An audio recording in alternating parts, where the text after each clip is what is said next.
Welcome to the Nurturing Minds podcast, a science-driven approach to parenting and education. We are two parents, two scientists, and two people who care deeply about raising kids who are resilient, confident, and happy. In a world that's becoming increasingly digital, we believe real connection, emotional well-being, and curiosity matter more than ever. In each episode, we share insights from latest research, our own experiences, and conversations with experts from around the world to help you support the children in your life. I'm Dr. Sonali Dasgupta, a research scientist turned educationist, mentor to talented teenagers, and founder of the STEM Monsters education platform. And I am Dr. Blanca Kellermeyer, neuroscientist, mom of two very active boys, certified parenting coach, and founder of Dr. Blanca Peaceful Parenting. In today's episode, we have the dynamic Jennifer Cox with us.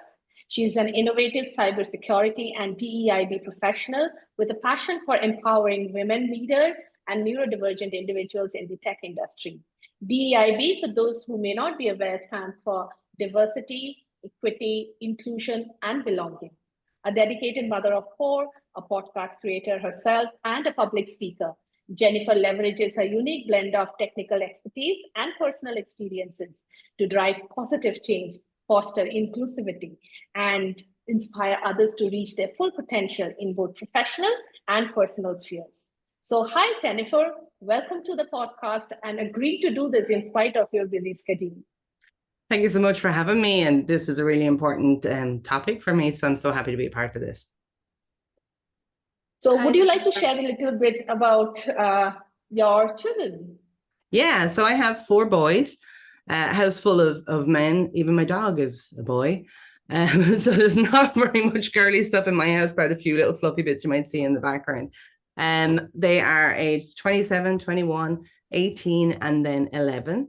There's no denying that my 11-year-old was probably a bit of a surprise, hence the big age gap from the 18 to 11. And all of my boys are quite academic, which I never considered myself to be, but my husband is quite academic as well. And of all of my boys, I have two that have ADHD, combined type, one that has chosen not to be assessed. And then the littlest one, we are currently working towards an assessment for him as well, because now I know more and I can see it better earlier. But I know we're going to talk about that. Yeah, thanks so much for sharing and welcome to today's episode. So before we dive into your story, I just wanted to give a quick overview of what ADHD actually is. Yeah. For those of our viewers who don't know, ADHD is short for Attention Deficit Hyperactivity Disorder, and it is a neurodevelopmental condition that affects the brain's executive functions. So executive functions are things like focus, impulse control, emotional regulation, and working memory. And these are the processes in the brain that allow us to plan things and actually execute what we decided to do. And it's definitely not simply about being distracted or hyperactive. And I'm sure we'll talk about these, but there are still many myths around ADHD, like the idea that it's caused by bad parenting or too much sugar, too much screens, or that kids will just grow out of it.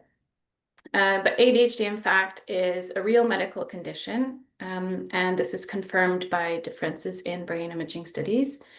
And as we will hear from Jennifer's story, it often runs in families and presents differently in each person.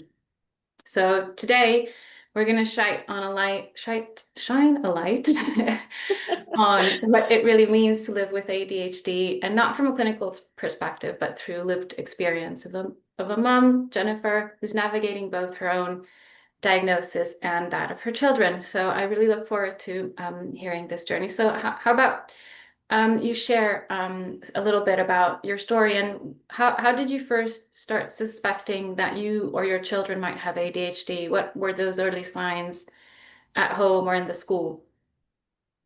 So I think we were definitely, I'm definitely of the generation that was taught it was bad parenting and sugar. So I can relate to where that comes from.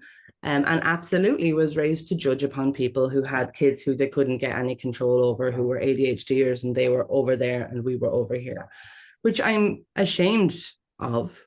Now that I understand more, I wouldn't dream of behaving that way. And my goal is to make sure that other people understand that it's not as simple as that. If only it was as simple as that. Sure, we take away the sugar and everybody else behaves the same way.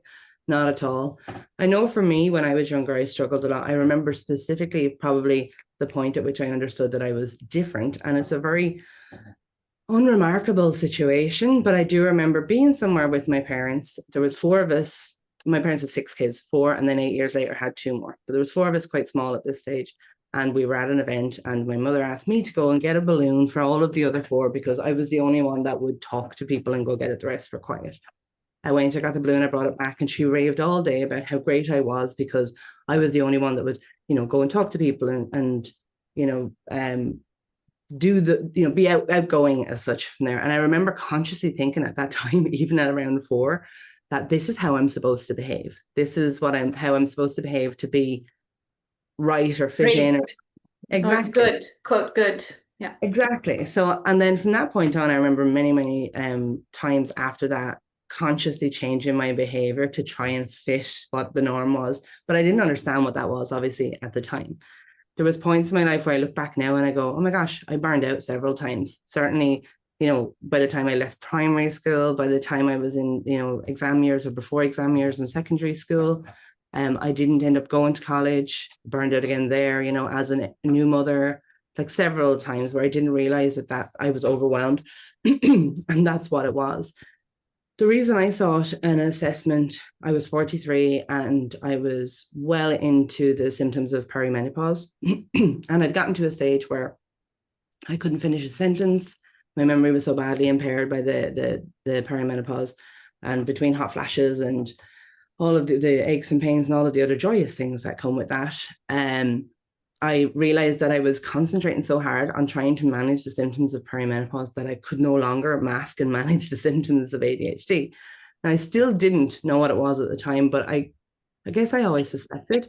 So I sought the assessment, got the assessment, chose to go on medication, although I will admit at least 50 or 60% of the relief and the recovery for me was simply the confirmation that that's what it was. It was something that had a name and I could call it by that name and I could explain why I did things differently.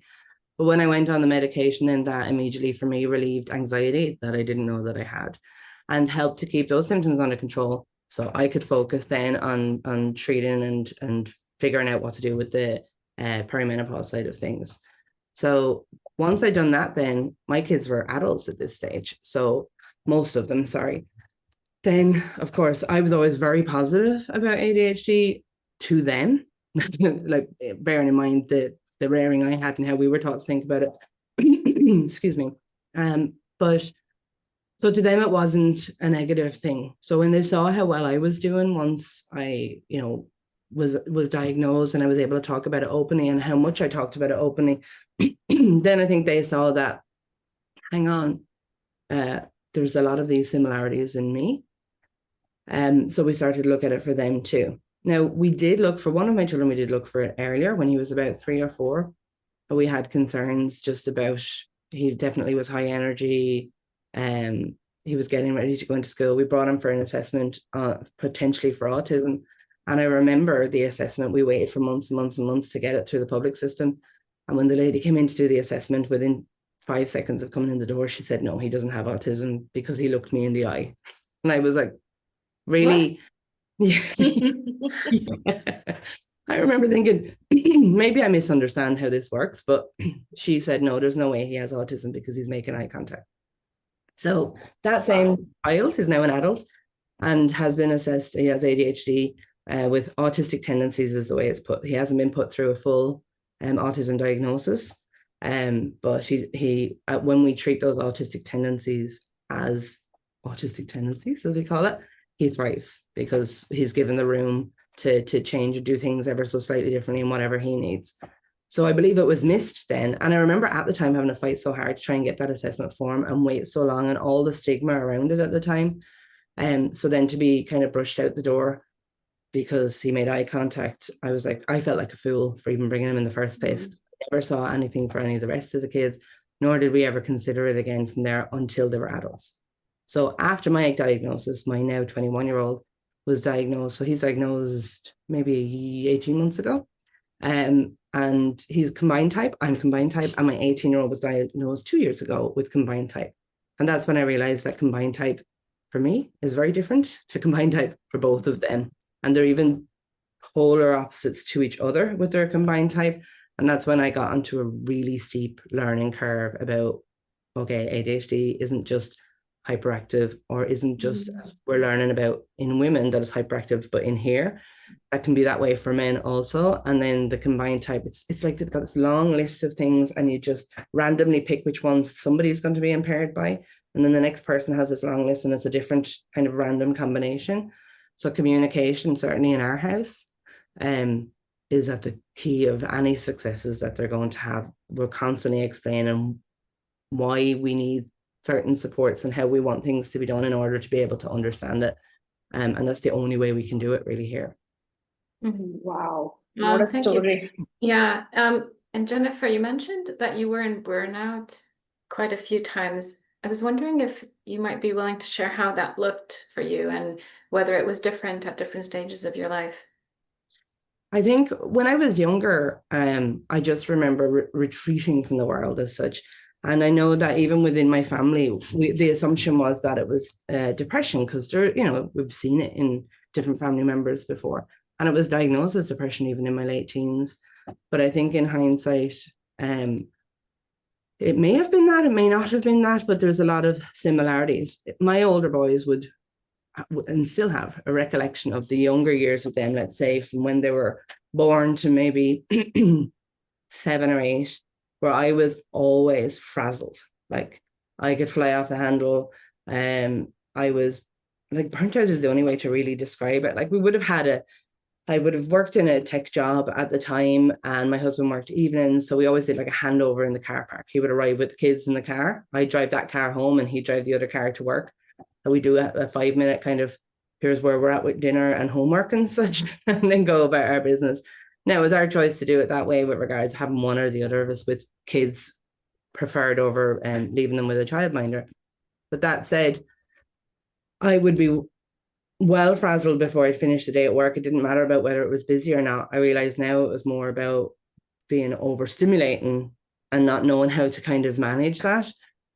So they would be very familiar with the tone of my voice, and like even to the extent, and we've talked about it often with them as adults, they would know a certain tone where they'd be like, yeah, I'll just go into another room. And that's even at 7 or 8 years of age, they knew to give me a wide berth. Like, and I just thought this is parenting. It's this hard all the time.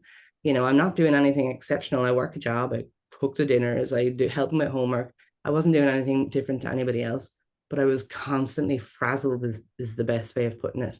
But it's only when I actually switched jobs to a company that I felt much more valued, and I was allowed to be more myself and set my own personal boundaries, or even how I worked. I was given the room to do that in a way that suited me. I didn't know, again, I didn't know that it was that I had ADHD, but I knew that I had a preference for I could do 10 times the work of some of my peers, but if you leave me alone to do it, and if I was in the office, don't expect me to do anything, because there'd be so many people shoulder tapping and I'd be tired at the end of the day. But I was able to work into a routine where if I wanted to work in the evening, that I could, if that worked for me. And same, I used to like to work early in the morning. I'd arrive to the office before 7 o'clock, be 6:37, get most of the day's work done in the morning. And I was allowed to finish up at 2:30 or 3 because that worked for me. There was no issues with that. And that meant that I calmed down so much more. And even though I was commuting a long distance, I was commuting to Dublin, so it was a 5-hour round trip. And Wow. But I had 2.5 hours each way where I used to listen to podcasts, put on some music, screech to the top of my voice to all of the songs. And I realized that what I realize in doing that, what I was doing was regulating myself before I got home and getting any stress out of my system and sorting myself out. So when I got out of that car, when I came home, I was ready to go into the mom role and do the things that I had to do as such in the evening. And I was so much, I think calmer is probably the best words. And like my youngest is 11 now, and the older boys always laugh at say that like I think he'd actually fall to pieces if I ever shouted at him, because it doesn't happen. Because he's only known me, he was 1 when I moved into that other job. So he's only seen me respected and satisfied and, you know, calm and collected, shall I say. I still do get annoyed, who doesn't? You know, and I still do have times, like now I know when I'm overstimulated as such, and everyone at home knows there's a particular chair I sit in at home. I get my phone and I play matching games. And if I'm really bad, I'll face the corner. And they just go, and I won't be cross or anything. I just know that like it's a lot of energy to hold conversations. And if I need to be, if they want me to be in a really engaged conversation, even if they give me just 20 minutes, I can actually sort myself out and then come out of it and be in that conversation. But this is a house full of neurodivergence now. My husband's now outnumbered, and we've learned to understand these things. You know, we learned, like, one of my sons gets into the shower when he's really miffed with the world, and he comes out like a person. My niece is the same. She does that too. That helps her regulate. So, you know, another one, it's exercise. He has to go out and he has to burn off some steam, and he feels better for that. But we've given each other enough time and space to understand that. And then there's no issues. There's none of this, like, why aren't you eating your dinner? You know, and it may well be a case somebody's anxious and overwhelmed, and fine, come back and eat it when you're ready to eat it later. You know, do your homework straight after school. When my youngest comes home from school and he's like, oh, he just can't. There's so much socialing, as we call it, or peopling. And so we give him an hour, so he'll play video games or he'll do whatever chills him out, and then he comes at it with energy later. So the old school norms may work for particular types of people, and we've had to spend time figuring out how they work for us. And kudos to my husband, who's not a neurodivergent, for figuring out how the hell to manage all of us. He's the one that's the homemaker as such now. He gave up work during COVID. So I know that works. Not the one that works. He works so much harder than I do doing the stuff he does at home. But he embraced it, and he's taken a lot of time. I know he's done his research from when I listened to him talk about different things. And, you know, even 2 days ago, he was at the dinner table talking about how he was speaking to a friend of his whose daughter is neurodivergent, suspected neurodivergent, and the friend is really struggling to accept it. And he talked about how he explained to his friend that it's not a negative. It's just about handling it a different way and perceiving things differently. And I never felt more proud, because, you know, he's older than me and he was raised with the same old school attitude as well, that it was all sugar and bad parenting. And here we are, turned full circle. And I'm very pleased to be here. That was a really long answer, and I think I wandered into about 400 different stories as a true ADHDer. But yeah, feel free to rein me back in. I love it, and it speaks so much about how big a difference it makes to understand yourself, and for everyone to have that self-awareness of what do I need in the moment to show up as the best version of myself. To those people around me. So thanks so much for sharing. Yeah, absolutely. I mean, I love the fact that you chose to say that your husband's been the pillar of this, because many a times conversations go into not acknowledging what men do for us. But I think I have grown to realize and found that my biggest pillars in my life, and I'm sure for all of you and many of the women out there, is that just like we celebrate women, I think there are men in our lives who make us where we are. And I'm so glad you put it out there. I just saying that, yes. Definitely. Kudos to those husbands, mine too. Yes.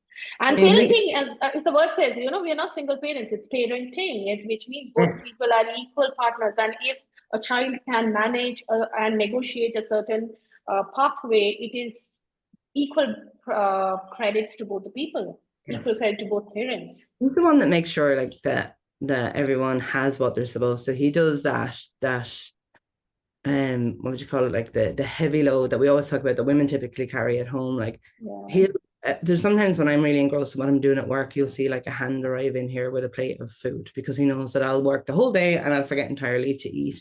You know, he's the one that buys like pre-prepped dinners if the boys are going to work or anything, or going to school even, because he knows that they're not going to eat the sandwiches, and he tries to make sure he spends a lot of time thinking about what everybody prefers, what he's most likely to give them, that they're going to eat, that they'll be sustained in order to do what they've got. Oh my God. I was just messaging I don't know if you know, Jennifer, but I've got an ADHD combined type.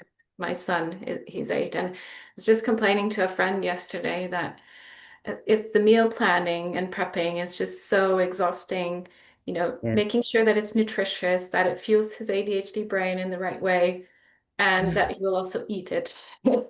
Yes, it's a lot. Like, and then like one day they'll just decide that thing that they've been eating forever, that they're like, I'm never eating that again. But my 11-year-old, we discovered recently with him, they get hot meals in school and they can pre-order it, but they order it like a week in advance. And I'm just thinking, there's no way he's going to know a week in advance what it is that he wants to eat.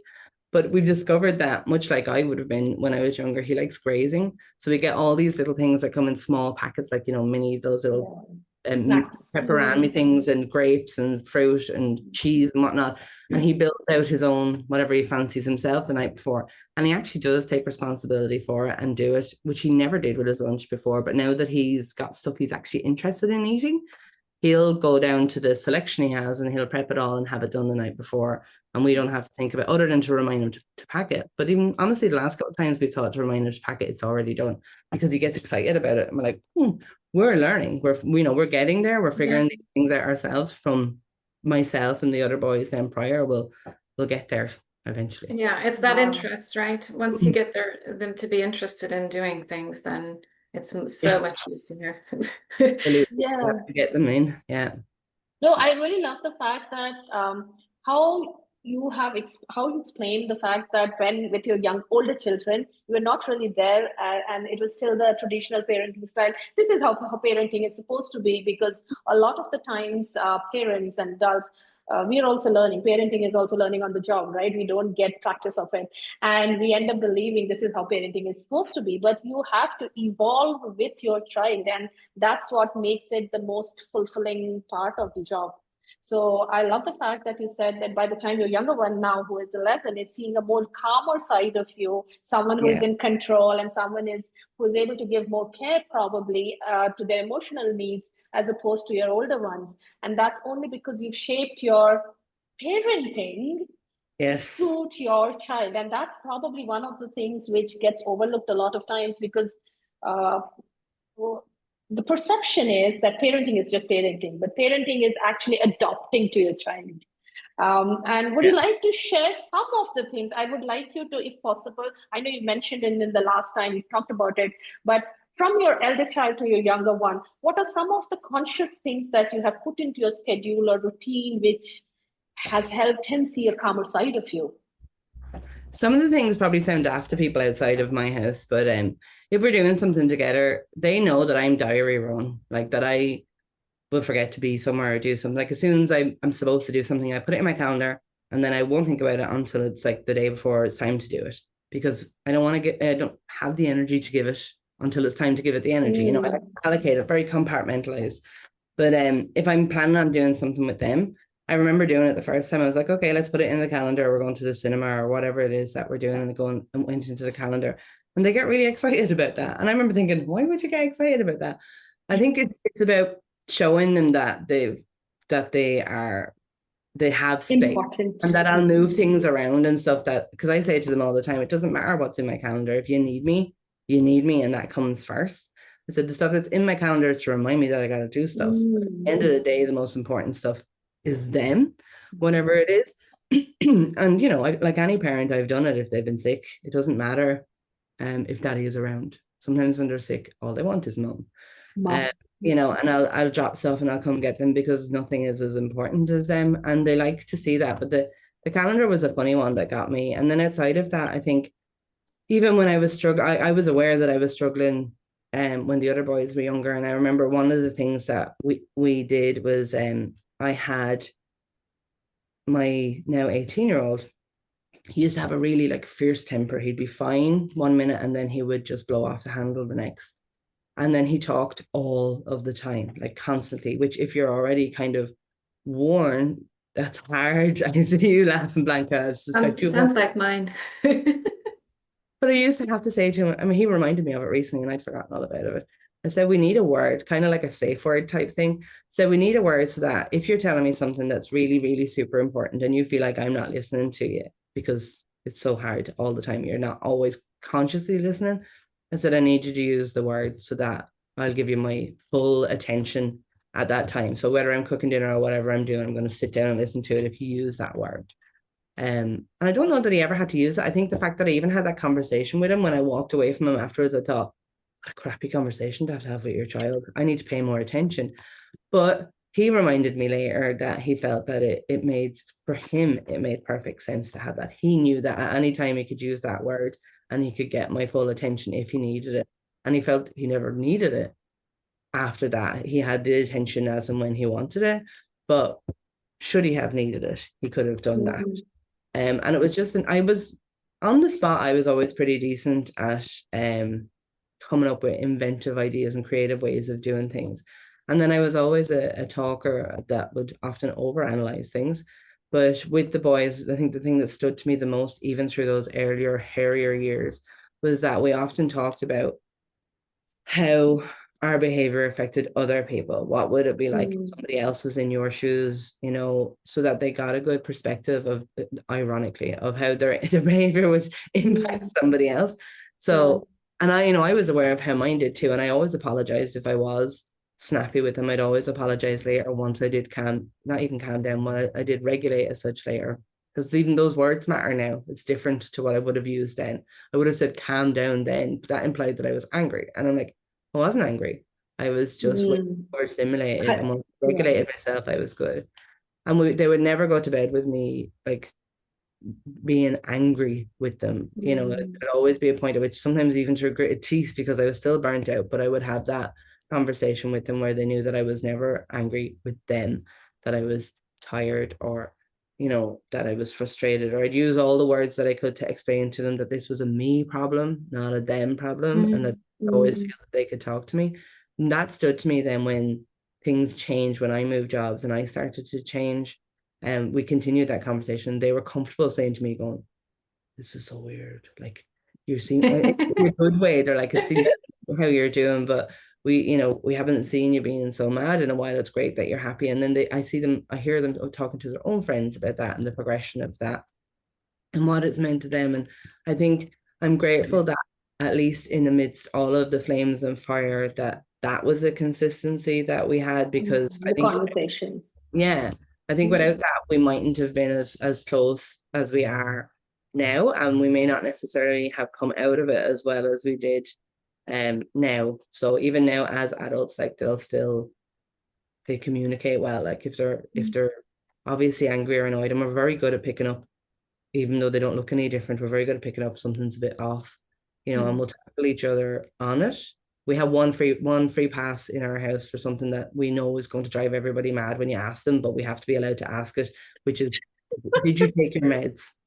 And I remember saying to my husband, if you ask me, have I taken my meds? I want you to be able to ask me, because sometimes I might forget and I might be a bit more wired. And I said, he goes, I'm never asking you. He said, because what if you fly off the handle? I have taken them. I'm just cross.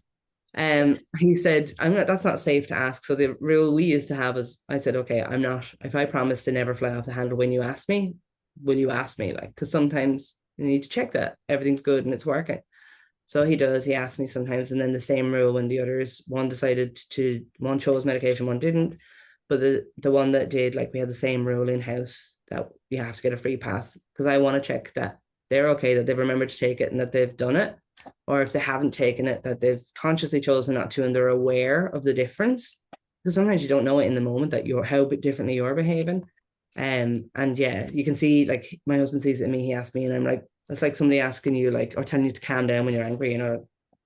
So he'll see me go, and then I'll go, fair enough, I haven't taken it's the only free pass. But with things like that, if you talk about them in advance, people tend to, you know, it's the fastest I can ever reset myself is with that question, because I've agreed in advance not to fly off the handle. So I have to not fly off the handle to respect it, you know. I love the fact that I really, really love the fact that, and we've been saying this a long time, right, Blanca, that communication is the core of having a peaceful, not just a family, peaceful society. But then I love the fact that how you've adopted the communication style to match the outcome that you want. And it just needs so much thought. It might seem easy, it might seem like common sense, but it's not so common.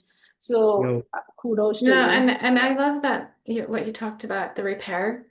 And I think that's just so important, especially with kids who are so egocentric, Yeah. they think that whenever we're angry, they internalize that it's because of them. Yeah. And the fact that you take charge and you tell them you own your own actions, that's so huge, because we also show them that we're human, that we can also go off the rail, and that no Yeah. one's perfect.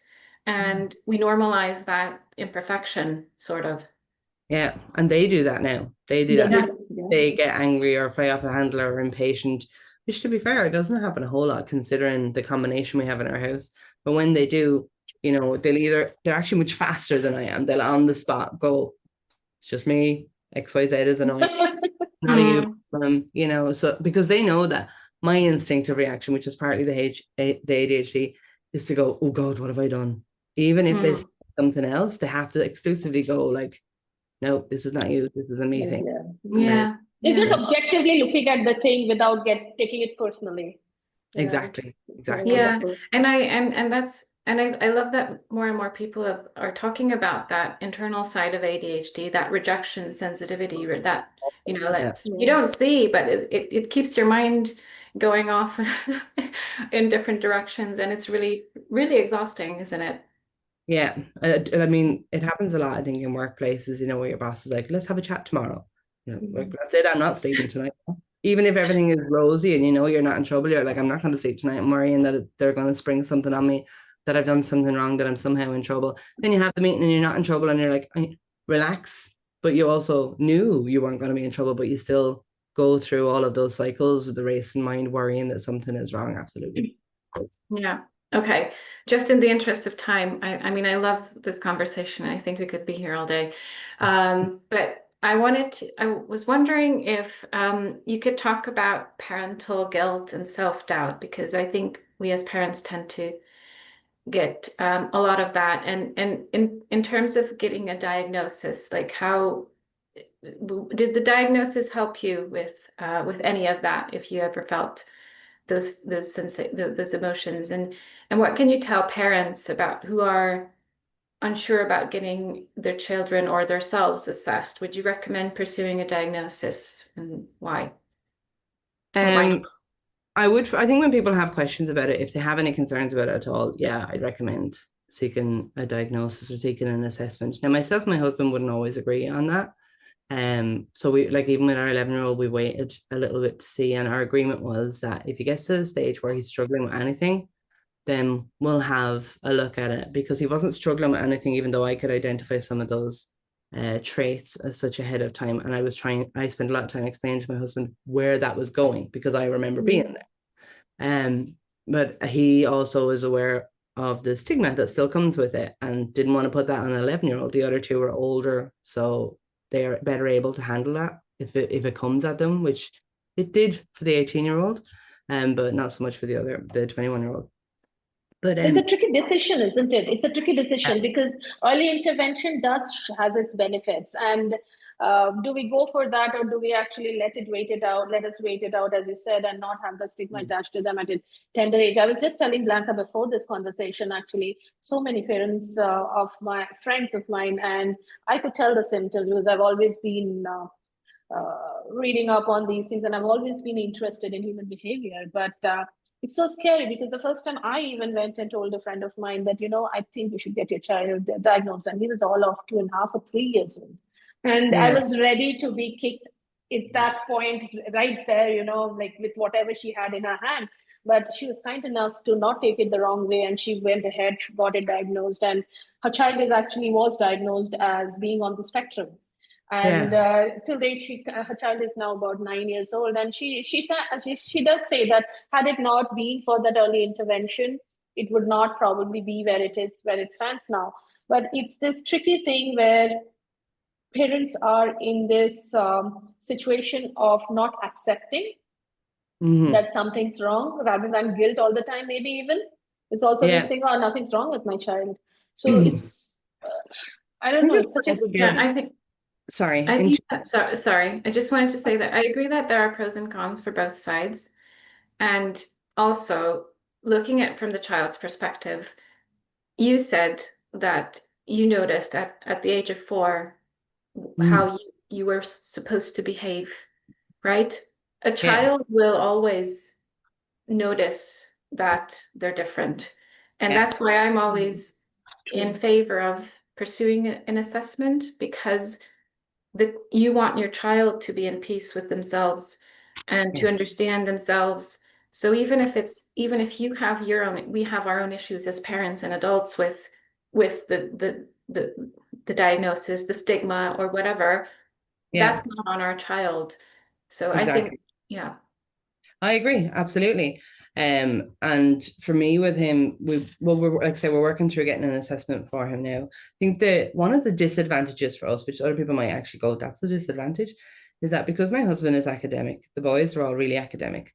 Like, I was an absolute tyrant in school. Like, I just couldn't knuckle down and do anything. I have the stereotypical ADHD, like, school reports that say spends all the time looking out the window, could do better. You know, I was really like by the book ADHD when you look at it. Whereas the boys always got on well in school because they loved it. They were thriving, like, on the thing they liked was the learning and all the academia.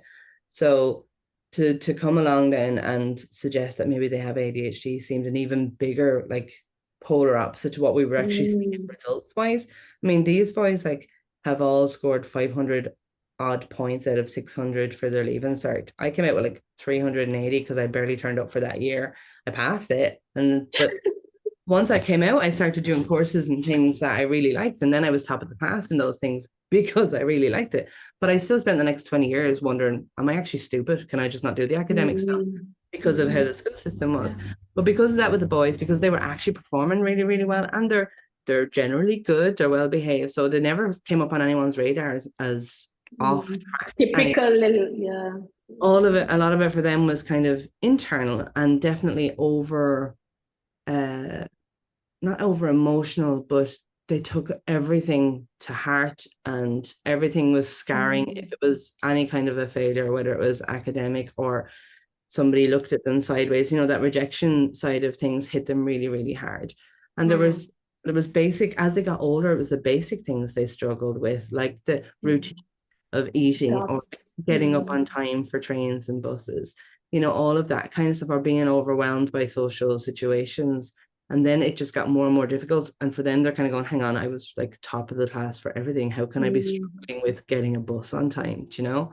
So with the younger chap, because we know that little bit more. I mean, for us, half the battle is not even for us, for anyone, I think, getting the diagnosis and having something to call it, and then all the guidelines and help around how and working around it. And now you're validated. Like, for me, it was validated. I can say to somebody, I've had enough people time now. I'm going to go home if I'm out after work or something, and people go, okay, because I have ADHD. When I didn't have ADHD, they were all like, no, hang on, stay, do this, do whatever. It wasn't considered acceptable to leave. Stupid, really. But it wasn't considered acceptable to leave. But now I can draw boundaries and draw lines on what I need and what I don't because of it.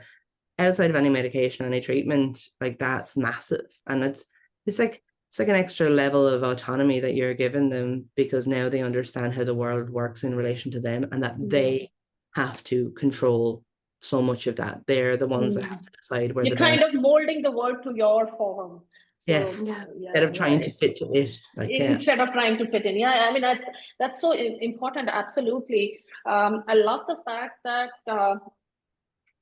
I think this is where our education system also fails. We've been talking about it at the beginning, and we again keep coming back to that, how society tries to put everybody in the same box, in the same shape, and everybody, ADHD or not ADHD, has different needs, and it just kind of gets amplified. So you need to work that much harder to mold it the way you need it to be. And actually, in the interest of time, I will ask you one last question, Jennifer, if that's okay, which is, if there are a lot of parents who would be listening to the podcast. So if there was one piece of advice to the other parents about navigating neurodiversity in their families, one or two pieces of advice which you would go about. I mean, you have given lots of strategies that have worked for you, but for someone who is probably at a stage where they've been recently diagnosed, or they suspect that there's a diagnosis which may turn out to be true, what would your advice be to them? To listen. And I know that seems really like, of course I listen, I'm a parent, but it's a different level of listening. Like, My son, who's terrible at getting up and on time for the bus, and he's 21 years of age. We had a conversation one time in the car when I was bringing him in after missing his bus for the 400th time. So I was bringing him in the car, and he was saying to me, he goes, Mom, if I'm within 15 minutes, I can get up, I can get dressed, I can get out the door, and I'm on time. He said, but if it's earlier than that, I just cannot get myself out of the bed. And I had him explain to me, like, was there any other, like, any situations where it could be longer? What happens if it's shorter? All, we just talked through the whole thing. And then I said to him, okay, so I set my alarm or whatever to call him 15 minutes before he's supposed to be out the door. And he gets up and goes out the door, no problem. And the other time he doesn't. So it's listening at a different level. It's not just about talking about our feelings. We're going to talk about them anyway, but in the practical things when they're really struggling with something, like it's with my younger son, I go, okay, if this could be done any way you wanted it to be done in the whole world, like, let's just, like, everything is an option. How would you prefer to do it in order to get to B from A? And he'll walk, like with the lunches, he'll walk us through it. I'd much rather be able to pick and choose little bits and pieces that I want rather than try and make my mind up a week before what it is that I'm going to eat. So with that, it's just a roadmap created for them. And you need to identify those points where you need to listen at that level. And they're usually things that you and I will take for granted because we've now conditioned ourselves to be able to get up on time, make our lunch and eat our food and do all that. Well, apparently still not eat my food, but most of those things, like, we're able to do, and we're teaching them to do, and we're still teaching them how to do those things the way we were taught to do those things. And the reality is they can still do it, but we might need to just think about approaching it slightly differently. So if there's something that you see your child struggling with, like same again with the 11-year-old with the homework, we learned that giving him that hour to just do something else, he reset and then he comes back at the homework with power. So when you see them struggling with something, have a listen to what part they're struggling with. It's rarely the result they're struggling with, it's the bit where they're getting to it. So for me, that's key. And even just whether you have an assessment or not, we can do that and figure it out and then just adapt. Wow, I love that. Yeah, it's just so powerful. Just listening is so powerful, not just for families with ADHD. I think it's just for every single person out there. But it just and also it gives them that feeling of being understood, which is and it's empowerment on both sides, because you feel better for listening as a parent and they feel better that you've taken the time to listen to them too. Nobody loses. They're not, general rule, they don't just start talking about the universe all the way down to the blades of grass because they have your attention, which is a whole different issue if they do. As a general rule, they just want to be heard, or you give them the space to think it through. Maybe they also haven't thought that it could be done a different way as well. Yeah. Wonderful. Well, thank you so much. Thank you so much, Jennifer. Sorry. No, go on. No, I was just going to say that I think we're way over time, but I really enjoyed this conversation and I've learned so much from you, Jennifer. Yeah, this has been truly insightful. I mean, I know we have known each other for a while, but we've never had the chance to sit down and talk. And I felt it was really nice the way you opened up, the way you shared your struggles, your wins, your successes, everything with the world out there. And I'm sure that this is what we come together as a community to help each other with our wins and failures. So thank you very much for being on the show. And if you have any specific resources that you would like to recommend to the parents out there who are struggling with this, please let us know and we'll put it in the description of the YouTube channel. And for the parents out there, if you are struggling with this, please let us know.